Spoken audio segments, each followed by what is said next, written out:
Inilah langit Moskow pada tengah hari semalam. Ibu kota negara terbesar di dunia itu tiba-tiba menjadi gelap pada waktu tengah hari. Semuanya kerana asap dari kilang penapisan minyak yang terbakar itu cukup tebal sehingga menutupi cahaya matahari.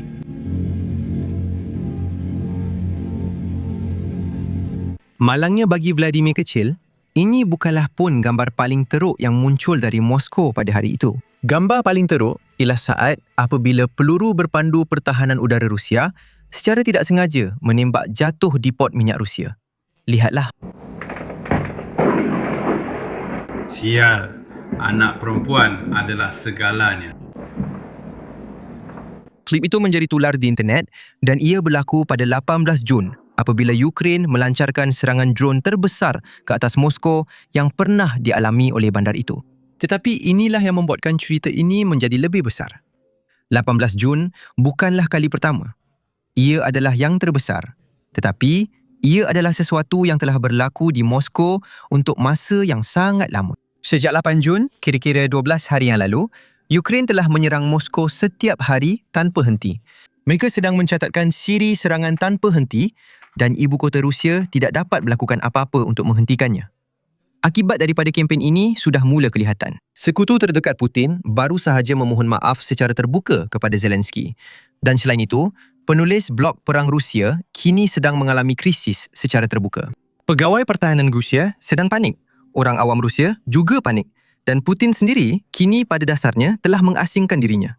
Dia tidak menghadiri sebarang acara awam. Dia tidak menghadiri acara dengan penonton palsu kerana dia terlalu takut untuk berdepan dengan rakyatnya sendiri. Jadi, dalam video ini, saya ingin membawa anda semua melihat dengan tepat apa yang sedang berlaku di dalam ibu kota Rusia sekarang. Bagaimana Ukraine boleh menyerang bandar paling dipertahankan di dunia selama 12 hari berturut-turut dan kenapa pertahanan udara Rusia kini lebih banyak menyusahkan Rusia berbanding Ukraine. Dan kemudian kita akan lihat kenapa Lukashenko kini meninggalkan Putin untuk menyebelahi Ukraine dan sudah tentu bagaimana reaksi Putin terhadap semua ini.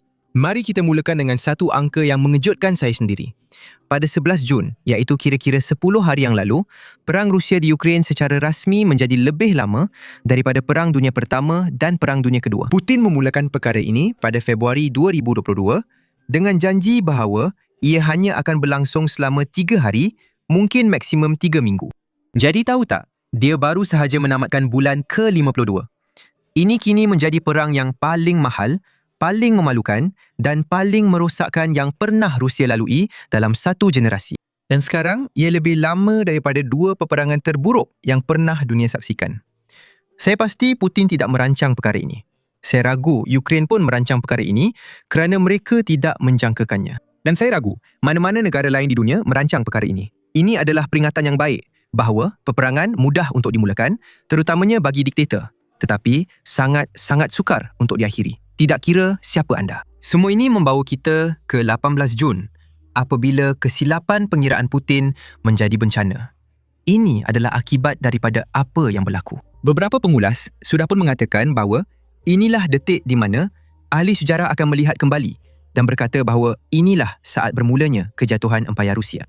Ukraine melancarkan lebih 900 drone dalam satu serangan berkoordinasi dan pertahanan udara Rusia hanya mampu memintas sekitar 200 daripadanya. Yang bermaksud lebih daripada 700 sebenarnya berjaya sampai ke sasaran mereka di bandar paling dipertahankan di dunia. Sekarang kita tahu, sekurang-kurangnya 5 kebakaran telah disahkan di kilang penapis minyak Moskow sahaja, iaitu kilang penapis terbesar di rantau itu. Ini secara rasmi adalah serangan drone terbesar yang pernah dialami oleh ibu kota Rusia.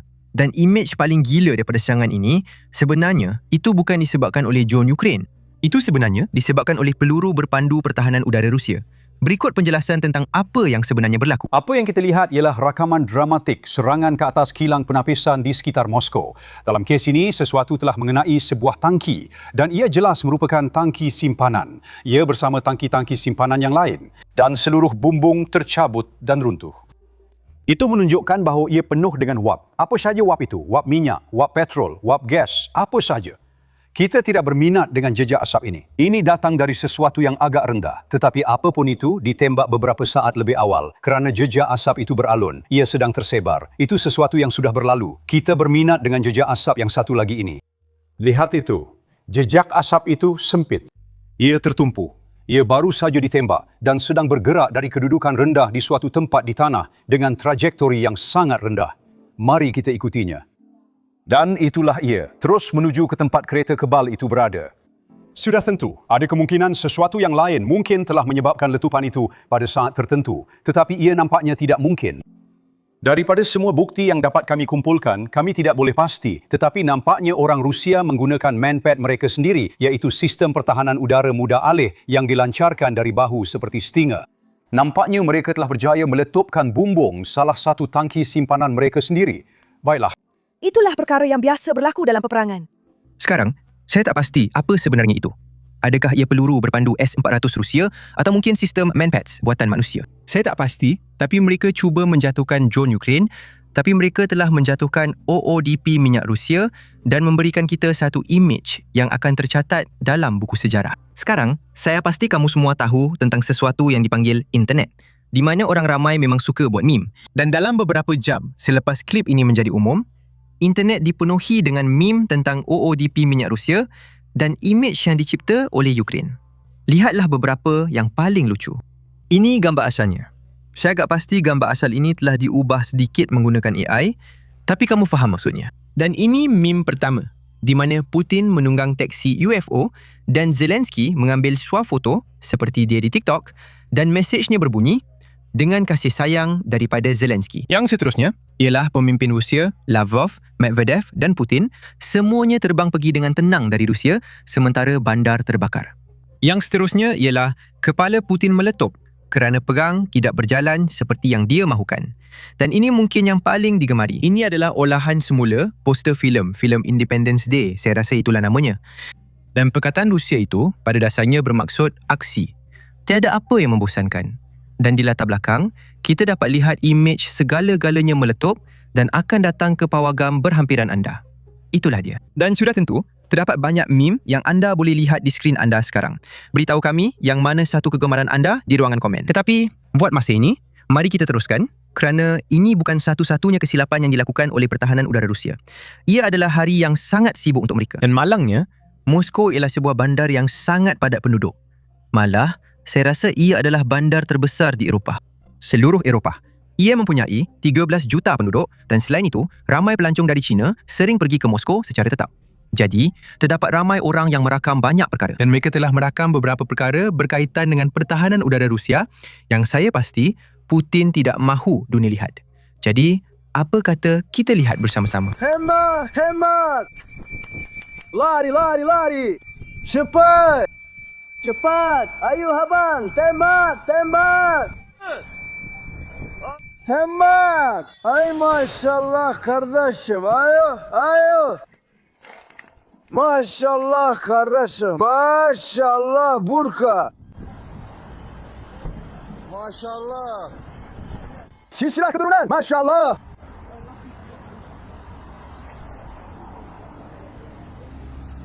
Allah kirdaşu. Ke sini, ke sini, ke sini, ke sini. Mari, mari. Mari, mari. Kemana kau berlari? Vur, vur. Vur. Allah. Vur. Allahu Ekber. Vur.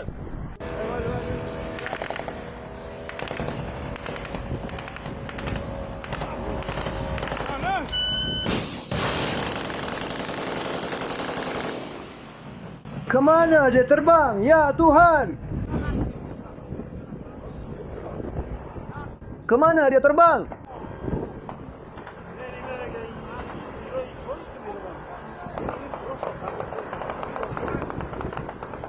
Sekarang, seperti yang anda tahu, ini adalah serangan terbesar yang pernah dialami oleh bandar ini dalam sejarah. Dan selain itu, Moskow telah diserang selama 12 hari berturut-turut sekarang. Ukraine nampaknya sedang mencatatkan rentetan serangan berjaya. Jadi, mari kita lihat bagaimana reaksi orang awam Rusia. Pertama sekali, kita ada seorang penduduk Moskow yang menyatakan dalam bahasa Rusia yang mudah apa yang telah kita katakan di saluran ini selama 4 tahun lepas. Rusia main-main. Dan sekarang, Rusia sedang menerima akibatnya. Saya rasa itu adalah persamaan fizik yang terkenal atau sesuatu seperti itu. Einstein yang menciptanya dan sekarang Putin sedang mempelajarinya secara langsung. Lihat mesej ini.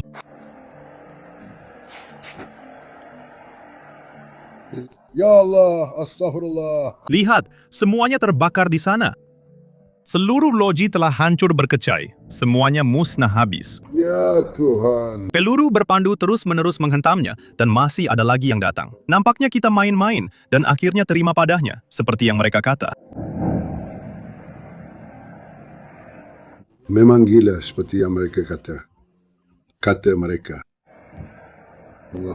Dan kemudian kita ada satu lagi klip daripada seorang penduduk Moskow yang sedang cuba tidur di tengah hari, tapi drone-drone itu menyukarkan dia untuk tidur lena. Lihat klip ini. Kau memang gila, kata mereka. Ini semua kerja pihak berkuasa. Ini memang kerja pihak berkuasa. Saya tak pernah lihat pagi yang sebegini hebat. Saya tak pernah lihat apa-apa macam ni. Tadi saja. 4 letupan. Ini memang... Sial, ini cuma... Saya masih terkejut. Nikita pun cakap pada saya, kenapa awak tak cuba tidur saja? Apa sebenarnya yang sedang berlaku? Saya dengar drone itu. Drone itu baru sahaja terbang tadi. Mungkin saya nampak 10 drone pagi tadi. Tengok saja kekacauan ini, korang. Cuba tengok kekacauan ini. Korang, apa yang berlaku di sana? Apa yang ada di sana? Ada beberapa tompok di sana juga. Lihat, di belakang yang kelabu ini ada satu lagi. Hitam. Di sini di kilang penapisan sahaja, mungkin. 5 terkena. Saya tak faham kenapa mereka tak tembak jatuh. Ia terbang sangat lama. Yang ini. Sekarang, mari kita alihkan fokus kita kepada penulis blog Perang Rusia. Mereka ini adalah orang-orang yang menyokong perang sejak ia bermula dan mereka telah cuba memutarbelitkan setiap berita untuk mencari rezeki. Mereka cuba memutarbelitkan setiap berita yang keluar dari peperangan itu untuk menggambarkan seolah-olah Rusia sedang menang. Malangnya, saya rasa serangan ini terlalu besar sehingga mereka tidak dapat mencari jalan untuk memutarbelitkan berita ini menjadi sesuatu yang positif. Jadi, mereka pun panik juga. Lihatlah. Penulis blog tentera Rusia sedang panik. Salah seorang daripada mereka menulis, dan saya petik, Tehran lebih selamat daripada Moskow. Saya tidak menjangkakan itu. Tetapi walau bagaimanapun, kiriman yang paling mendedahkan sebenarnya datang daripada seorang penulis blog bernama Fighter Bomber. Lelaki ini adalah salah satu saluran telegram pro perang terbesar di Rusia. Dia juga sangat rapat dengan tentera udara Rusia. Jadi, dia sering mendapat maklumat daripada tentera yang disiarkan. Dan kadang-kadang dia juga bercakap bagi pihak tentera udara secara tidak rasmi. Secara rasmi. Seperti tidak selalu, tetapi kadang-kadang dia mengeluarkan kenyataan untuk tentera udara. Begitulah rapatnya dia dengan Kremlin dan orang-orang yang mengendalikan perang ini. Dan sekarang, dia seperti hilang akal. Tetapi malangnya, dia terpaksa memadam mesej ini. Jadi, agak jelas bahawa dia sebenarnya tidak membiarkan pemikirannya yang sebenar didedahkan kepada umum. Dengar apa yang dia katakan sebelum dia memadamkannya. Serangan ke atas Moskow sangat membimbangkan dan merisaukan.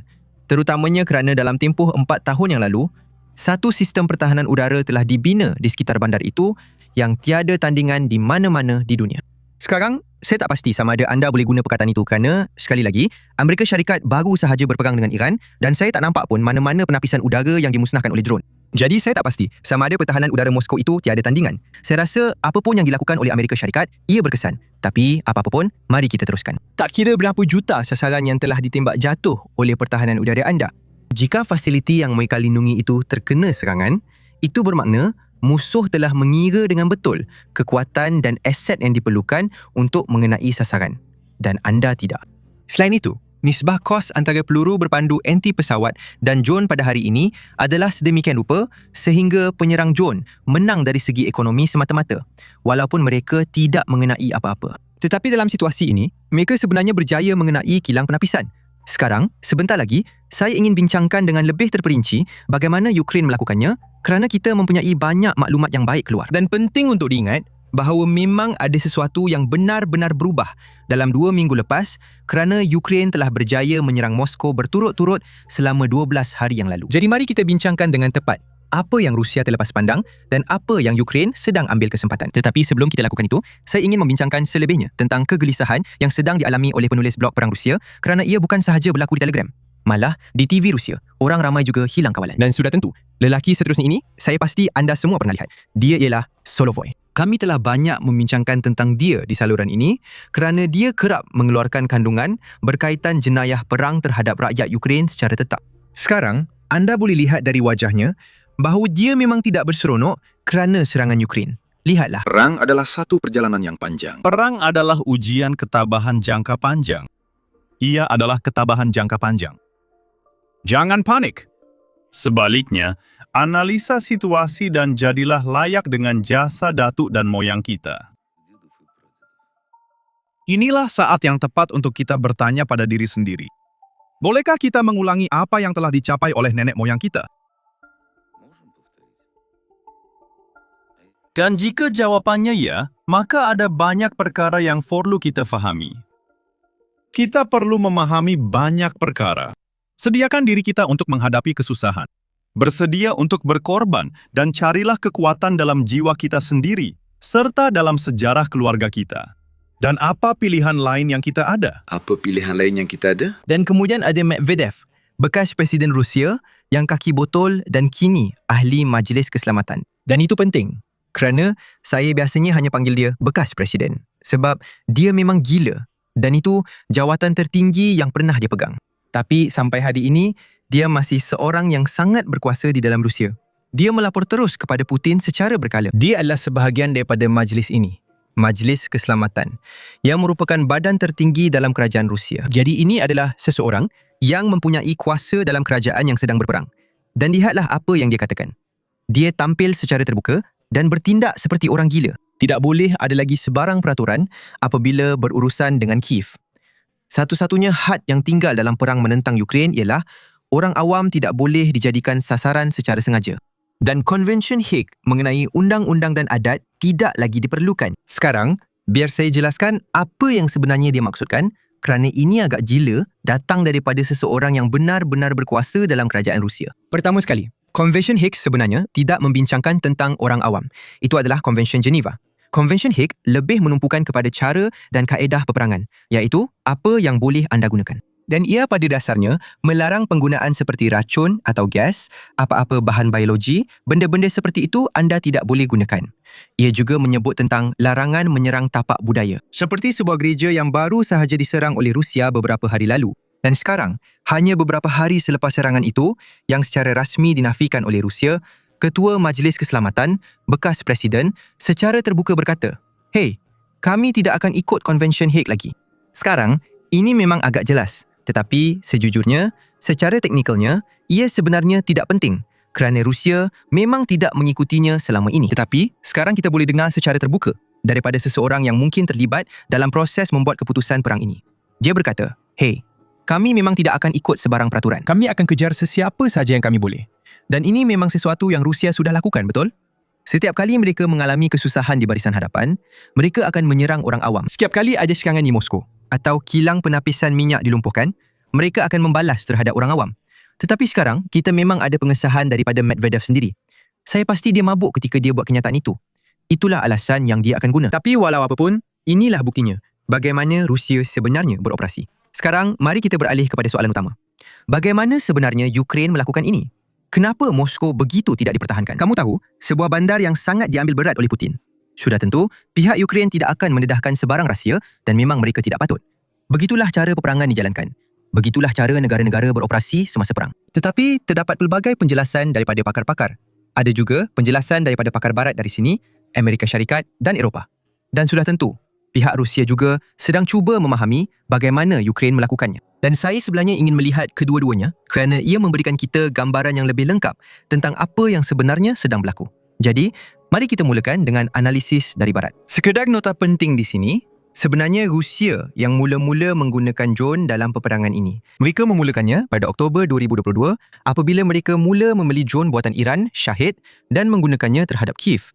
Pada dasarnya, menghantar drone-drone itu ke dalam bandar sebagai serangan drone besar-besaran untuk mengatasi pertahanan udara. Dan anda tahu apa? Sekarang, beberapa tahun selepas Rusia memulakannya, Rusia merasai sendiri apa yang pernah dilakukannya. Ukraine telah berjaya melakukan sesuatu yang Rusia tidak jangka. Sekurang-kurangnya, mereka tidak menjangkakan ia akan berlaku secepat ini. Dan pada dasarnya, Ukraine telah meningkatkan pengeluaran drone mereka. Rusia tahu Ukraine menggunakan drone. Mereka tidak tahu Ukraine boleh menggunakan sebanyak itu dalam masa yang singkat. Ukraine meningkatkan pengeluaran mereka kira-kira 10% setiap bulan. Itu berkembang dengan sangat cepat. Ini bermakna, setiap 7 hingga 8 bulan, pengeluaran akan berganda. Tahun lepas, Ukraine menghasilkan sekitar 4 juta drone. Jika angka 10% itu kekal, walaupun tidak mungkin kekal dalam jangka masa panjang, tetapi jika ia kekal, Ukraine mungkin boleh menghasilkan sekitar 6 hingga 8 juta drone tahun ini. Dan itu adalah sesuatu yang penting kerana, sekali lagi, tidak kira apa jenis pertahanan udara yang Rusia ada, adalah mustahil untuk menghentikan semuanya.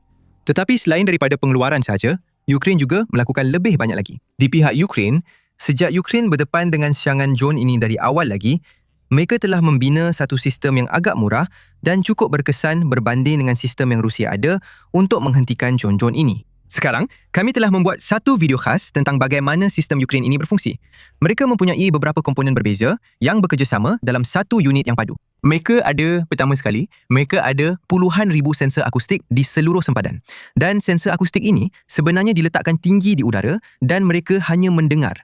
Mereka mendengar kehadiran drone. Dan sebaik saja mereka melihat atau mendengar drone, isyarat itu akan dihantar terus ke pusat arahan di Kiev yang berkoordinasi dengan beberapa pasukan yang berbeza. Jadi Ukraine ada pelbagai cara untuk menjatuhkan drone sebaik sahaja mereka mengesannya. Mereka ada beberapa orang di darat dengan track pickup yang dilengkapi dengan mesingan untuk menembak jatuh drone itu. Mereka juga ada orang yang duduk dalam helikopter dan bersedia untuk berlepas sebaik sahaja mendapat arahan. Okay, ada drone berhampiran anda, pergi tembak jatuh. Mereka juga ada orang dalam jet lama dari zaman Soviet di mana seorang juruterbang menerbangkan jet itu dan seorang lagi juruterbang dengan mesingan hanya untuk menembak jatuh drone tersebut. Jadi mereka ada sistem-sistem yang bekerjasama. Jadi bukan sekadar seorang lelaki tengok ke langit, berharap nampak drone, kemudian baru dia mula bertindak. Tidak, mereka ada sistem queue, mereka ada pusat kawalan yang menyelaras semua ini. Dan ia sangat berkesan. Rusia sebenarnya tidak ada perkara itu. Mereka benar-benar bergantung kepada orang yang hanya ada mesingan dan radar serta pertahanan udara yang lebih besar yang mereka ada. Dan sebab utama, Rusia tidak mempunyai sistem yang murah dan padu ini adalah kerana mereka sebenarnya tidak memerlukannya. Sehingga hujung tahun lepas, Ukraine sebenarnya tidak menyerang Rusia secara besar-besaran. Jadi mereka boleh bertahan hanya dengan menggunakan mesin-mesin yang lebih besar ini kerana itu sudah mencukupi. Sekarang, apabila Ukraine menghasilkan lebih banyak drone, itu sudah tidak mencukupi. Dan Rusia sedang cuba mencari satu cara atau sistem dengan segera untuk menghentikan serangan drone ini. Tetapi sistem itu tidak sebaik yang dimiliki oleh Ukraine. Dan ini adalah sesuatu yang dibangkitkan oleh penulis blog Rusia. Pakar Rusia juga membangkitkannya. Jadi, mari kita beralih kepada penjelasan Rusia tentang bagaimana Ukraine boleh melakukan perkara ini kerana itu juga memberi kita sedikit maklumat. Menurut pembuat drone Rusia ini yang bernama Alexei Chadaev, dia mengatakan terdapat banyak kekurangan peribadi di Rusia. Sebab utama Rusia gagal dengan teruk sekarang bukan kerana peralatan, tetapi kerana ketidakcekapan. Itu yang dikatakan. Dia berkata, Rusia mempunyai sistem. Rusia mempunyai radar atau peralatan lain seperti yang digunakan oleh orang Ukraine, tetapi tiada siapa yang benar-benar menggabungkannya menjadi satu sistem besar yang boleh menyelaras semua bahagian yang berbeza. Maksudnya, ada seorang lelaki radar yang memantau drone. Tetapi, pertama sekali, lelaki itu tidak cukup mahir untuk melaraskan radar bagi drone kerana drone terbang jauh lebih rendah berbanding, katakanlah, peluru berpandu. Jadi anda perlu melaraskan radar untuk mengetahui sama ada anda boleh mengesan drone atau tidak. Dan selain itu, katakanlah lelaki itu berjaya mengetahuinya. Tiada sistem di mana dia boleh memberikan maklumat ini kepada seseorang yang boleh berkoordinasi dengan pasukan lain untuk menumpaskan drone dengan cepat seperti yang dimiliki oleh orang Ukraine. Kemudian, selain itu, Rusia juga mempunyai pasukan bergerak seperti yang dimiliki oleh Ukraine di mana orang duduk di atas truk pickup dengan mesingan. Tetapi, kerana Rusia memutuskan internet mereka atau memutuskan internet mudah alih, pasukan-pasukan ini sebenarnya tidak mempunyai komunikasi dengan pasukan lain. Jadi mereka ini pada dasarnya sekadar bergerak ke sana-sini, maksudnya mereka hanya mencari drone dan menembaknya jatuh. Mereka tidak menerima mesej seperti, "Hey, ada drone datang dari arah ini, berjaga-jaga." Atau, "Ada drone datang dari arah itu." Sekarang, kerana mereka ini tidak mempunyai komunikasi, ada juga bahagian psikologi yang menimbulkan masalah. Maksudnya, bila mereka cuba menembak jatuh drone di hadapan mereka, mereka sentiasa risau tentang drone di belakang mereka yang boleh menyerang mereka yang juga menimbulkan masalah. Sekali lagi, ini bukan kata-kata saya. Ini datang daripada pembuat drone Rusia yang mengatakan bahawa, hey, banyak masalah kami bukan masalah peralatan. Ia adalah masalah kecekapan. Seperti kami perlu mencari satu sistem di mana semuanya berfungsi. Jadi, menarik untuk belajar perkara ini dari pihak Rusia juga. Itu sesuatu yang penganalisis Barat telah katakan selama ini, tetapi kini, seorang penganalisis Rusia juga mengatakan perkara yang sama. Tentera Rusia mempunyai lebih banyak masalah dengan hanya menjadi cekap, bukannya seperti mereka kekurangan peralatan atau mereka tidak mempunyai senjata atau peluru atau sesuatu seperti itu. Sekarang, kita alihkan fokus kita kepada Lukashenko. Kerana, teka siapa yang sedang memerhati semua ini? Diktator Belarus itu. Dan dia mula sedar bahawa mungkin dia telah memilih sekutu yang salah dalam peperangan ini. Jadi, dia cuba, anda tahu, berbaik-baik dengan Zelensky. Dengar apa yang dia baru katakan. Dia berkata, "Hey, jika saya pernah berkata sesuatu kepada Zelensky yang menyinggung perasaannya, saya minta maaf. Saya tidak mahu perang dengan Ukraine." Dia kata begitu secara terbuka. Dengar sendiri. Tetapi apabila mereka mula mengancam saya terpaksa menjawab. Jika Vladimir Alexandrovich terasa hati, saya minta maaf kepadanya atas kata-kata ini. Mungkin saya tidak sepatutnya berkata begitu, memandangkan dia masih berjuang. Mungkin saya tidak sepatutnya bercakap tentangnya dengan begitu kasar. Tetapi di pihak lain, dia mesti faham bahawa kita sering bercakap, menyanyi, dan melakukan upacara pengebumian. Oleh itu, Anda perlu lebih berhati-hati dan waspada. Tambahan pula, dia faham dengan jelas, saya tekankan sekali lagi, bahawa tidak ada gunanya mengharapkan sebarang tindakan ketenteraan dari Belarus, apatah lagi daripada saya. Sejak hari pertama perang, saya telah mencadangkan kepadanya bagaimana untuk mencapai persetujuan, bagaimana untuk berdamai. Sekarang, sudah tentu. Zelensky tidak menerima permohonan maaf ini. Dia pada dasarnya memberitahu Lukashenko bahawa, "Hey, kami sebenarnya tidak peduli di pihak mana anda berada. Apa yang anda perlu lakukan hanyalah berhenti membantu Rusia membunuh orang awam Ukraine." Dan Ukraine menunjukkan contoh-contoh khusus. Zelensky dari Ukraine berkata bahawa, "Hey, anda ada peralatan, anda beri Rusia akses radar, anda beri Rusia akses ruang udara anda, dan Rusia menggunakan semua ini untuk menghantar drone dan peluru berpandu ke Ukraine. Jadi jika anda hentikan perkara ini, kami tidak akan ada masalah. Dan jika anda tidak hentikan perkara ini, jadi anda tahu apa? Ukraine kini pada dasarnya mempunyai drone tanpa had. Itu bermakna, Ukraine boleh selesaikan masalah ini sendiri. Dengar ini. Kami pada masa ini tidak mempunyai barisan hadapan yang begitu kuat, di mana Ukraine dan Belarus bertemu. Mereka membunuh orang awam di sana. Terdapat pemancar pada menara yang berkaitan. Bolehkah dia menanggalkan ini? Apakah perkataan yang menunjukkan dia tidak mahu terlibat dalam peperangan? Biarkan dia menanggalkan peralatan ini. Biarkan dia mematikan peralatan ini. Saya rasa seminggu sudah cukup untuk dia melakukannya. Kerana kenapa saya kata seminggu? Kerana sekarang, setiap hari disebabkan ini, orang awam kita sedang mati, kanak-kanak cedera. Jika dia tidak lakukan ini, kami akan lakukannya. Jika dia tidak lakukannya, kami... Sekarang, cerita terakhir kita adalah tentang satu senjata yang ramai penganalisis gelar sebagai penyama kuasa. Ini adalah senjata Ukraine yang baru yang Ukraine tidak miliki sebelum ini. Tetapi, Rusia telah menggunakannya untuk memusnahkan bandar-bandar Ukraine. Dan sudah tentu, senjata ini ialah bom geluncur. Rusia telah menggunakan bom geluncur ini yang mereka miliki sejak zaman Soviet. Orang Ukraine tidak mempunyai ini sehingga sekarang. Sekarang, itu adalah sesuatu yang akan kami kupas secara terperinci khas untuk ahli-ahli kami. Jadi, jika anda mahu akses kepada perkara itu, anda boleh menjadi ahli dengan menekan butang sertai di bawah atau dengan pergi ke basicsinsider.com. Sokongan anda adalah apa yang membuatkan video-video ini terus dihasilkan dan saya benar-benar menghargai setiap seorang daripada anda. Nama saya Sam dan saya akan jumpa anda semua dalam video seterusnya.